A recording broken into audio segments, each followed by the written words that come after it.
नमस्कार बंधुओं, आज हम लोग समास में द्वंद्व समास जो होता है उसके संदर्भ में जानकारी हासिल करेंगे।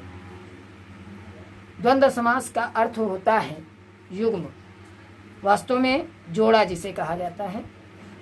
ऐसे दो शब्द होंगे जिनको हम एक साथ पाते हैं। तो प्रायः जब आपने पढ़ा होगा द्वंद्व समास के संदर्भ में तो आपने ये पढ़ा कि इसमें योजक चिन्ह लगा होगा। चलिए मान लीजिए इससे आपने पहचान जान ली, परंतु अब अपर सेक्शन में कंपटीशन के लिए आपको केवल इससे काम नहीं चलने वाला। आपको करना क्या क्या रहेगा वो आपको जानना है। जैसे द्वंद्व समास का जो शाब्दिक अर्थ होता है जोड़ा या युग्म। भाषा में कई युग्म शब्द होते हैं, उनका विग्रह करने पर और अथवा अलग करने पर हम क्या दोनों जो है ऐसा करने पर हमको जो शब्दों की जो अलग अलग प्रकृति है उनको समझना, अर्थ अलग अलग है कि उनका भाव अलग कैसे हो रहा है, इनसे मतलब तो बाद में होगा। पहले हम ये तो जाने कि जो दो शब्द दिए गए हैं अथवा एक ही शब्द दिया गया है तो क्या इसमें द्वंद्व समास है। इसको समझने के लिए आज हम आपको द्वंद्व समास के संदर्भ में बहुत सारी बातें तो नहीं लेकिन थोड़ी सी बात बताएंगे जिसमें सारी बातें समाहित हो जाएंगी। जिसमें द्वंद्व समास के कितने भेद हैं, एक बात ये आती है, पहला प्रश्न होता है। तो द्वंद्व समास के 3 भेद हैं, जैसा कि हम आपको अब डायग्राम के थ्रू बताते हैं। द्वंद्व समास के 3 भेद हैं, इतरेतर द्वंद्व और वैकल्पिक द्वंद्व और समाहार द्वंद्व। इतरेतर द्वंद्व क्या होता है?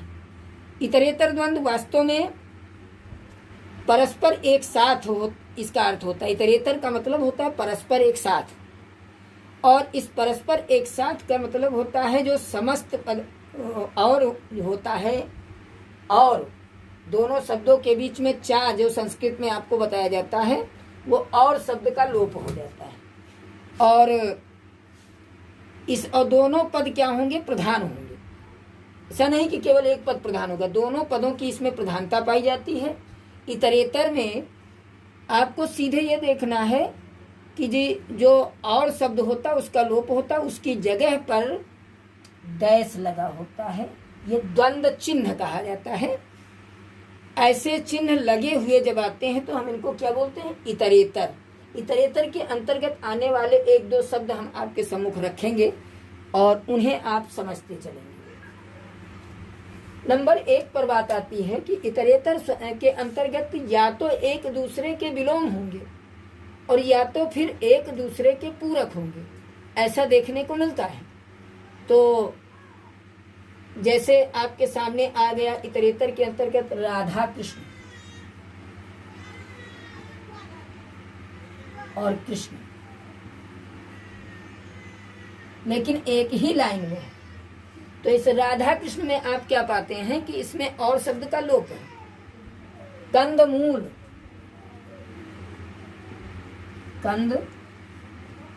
कंदमूल, इसमें भी डैश नहीं लगा हुआ है, आप देखते हैं। लेकिन कुछ आसान भी होते हैं, जैसे दाल रोटी, दाल और रोटी, इसमें यो द्वंद्व चिन्ह लगा हुआ, इसलिए आप भली प्रकार से जान जाते हैं। भाई बहन, माता पिता, ये सब होता है ना, तो इनको जब आप पाते हैं तो यो इसमें डैश लगा है, इसलिए आसानी से आप समझ जाते हैं। परंतु जब हम राधा कृष्ण, द्वंद्वमूल, कंदमूल ऐसे शब्द जब पाते हैं, इनके अलावा और ही हैं, जैसे राज रानी, राजा रानी एक साथ बोलते हो, और कुछ हैं सीताराम है, तो ऐसे शब्दों में आपको समझने में थोड़ी सी दिक्कत जाती थी, परंतु अब ऐसी दिक्कत आपको नहीं होने वाली है। अब इसमें क्या जानना है आपको? राधा कृष्ण एक दूसरे के पूरक हैं, कंदमूल है, दाल रोटी है, ये भी एक दूसरे के पूरक हैं, भाई बहन भी एक दूसरे के पूरक हैं। अब ये क्या है? जोड़ा है। द्वंद्व का मतलब ही होता है जोड़ा। तो युग्म ऐसा भाई बहन का हो सकता, माता पिता का हो सकता, चाचा चाची का हो सकता, कोई भी हो, नाना नानी हो सकता है, दूध दही हो सकता, कुछ भी आए तो उसमें आपको बता देना है। तो अब इतरेतर के अलावा जो वैकल्पिक होता है, इसमें हमें कैसे समझना है? तो वैकल्पिक द्वंद्व जो होता है, ऐसे समास जो या का लोप होगा, या इसमें किसका लोप होता है? और शब्द का लोप होता है। और इसमें किसका लोप होगा? या का लोप होगा। यानी दोनों में अगर निकालोगे तो कोई एक लेना है। कैसे? या तो ये होगा या तो वो होगा। उसमें अथवा, इंग्लिश में जिसे आर कहते हैं, तो ऐसे शब्द का लोप होगा। और शब्द से ही, जैसे राधा और कृष्ण, कंद और मूल, ये और का लोप इतरेतर में आया। और इतरेतर का अर्थ मैंने आपको बताया कि इतरेतर का मतलब ये होता है परस्पर एक साथ। और जो वैकल्पिक होता है, विकल्प होता है, विकल्प का मतलब विकल्पों में कोई एक चुनना होता है। तो जैसे आपके सामने शब्द मिले थोड़ा और बहुत, हम लोग बोलते ना थोड़ा बहुत जो भी हो सके, तो थोड़ा बहुत हो सकता है। इसके अलावा सुख दुख, सुख दुख,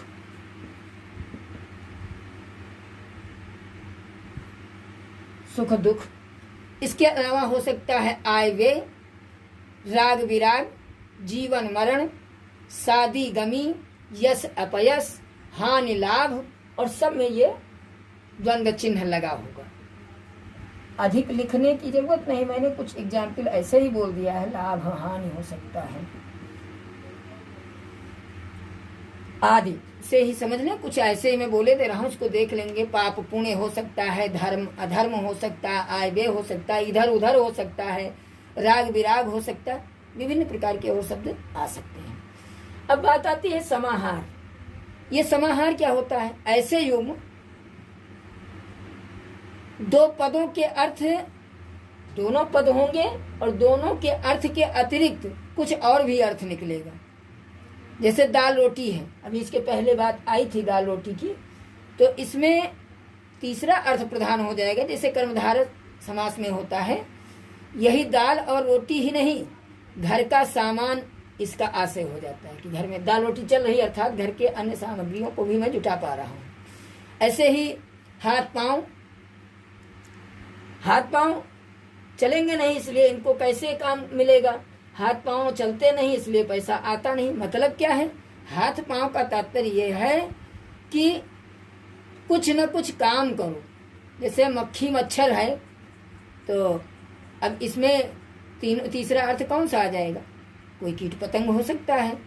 तो ऐसे समाहार में सेठ साहूकार है, इसका अर्थ होता है सब तरह के धनी लोग। ये नहीं किसी एक स्पेशल सेठ के बारे में या साहूकार के बारे में बताएगा। तो देख लेंगे समाहार में क्या होगा, हम लोग समझ लेंगे। सबसे पहले हम लोग लिखेंगे हाथ समाहार में क्या होगा। इसका मतलब ही होता है कि दोनों सब पदों को छोड़ करके कोई तीसरा अर्थ प्रधान हो जाएगा। तो अभी हमने एक बड़ा प्यारा सा आपको एग्जाम्पल बताया था, सेठ साहूकार।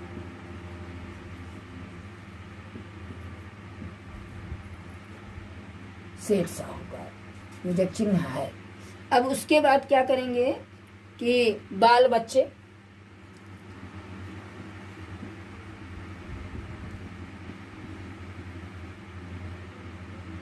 बहुत बढ़िया है ये एग्जाम्पल, क्योंकि अक्सर आपने देखा होगा कि बाल बच्चे कैसे हैं, अर्थात केवल बाल बच्चे को नहीं पूछा जाए, परिवार के समस्त लोगों को, उसमें पत्नी भी आती है, माता पिता भी आएंगे, सभी। बाल बच्चे का मतलब बाल गोपाल कैसे हैं जैसे पूछते हैं हालचाल, तो संपूर्ण परिवार के संदर्भ में ये अर्थ प्रकट करता है। तो मुझे उम्मीद है कि आपको आज द्वंद्व समास के जितने के संदर्भ में उसके कितने भेद हैं और इतरेतर और वैकल्पिक में जो अंतर मिलता है वो, साथ ही समाहार, इतरेतर में और शब्द का लोप होगा, वैकल्पिक में या शब्द का लोप होगा, और समाहार में कोई एक लिया जाता है, ना कि दो लिया जाता है, ना एक लिया जाएगा तो दूसरे का अर्थ लिया जाएगा, इसमें तीसरे का अर्थ प्रधान होगा। इसी के साथ अपनी बात को समाप्त करता हूँ। जय हिंद, जय भारत।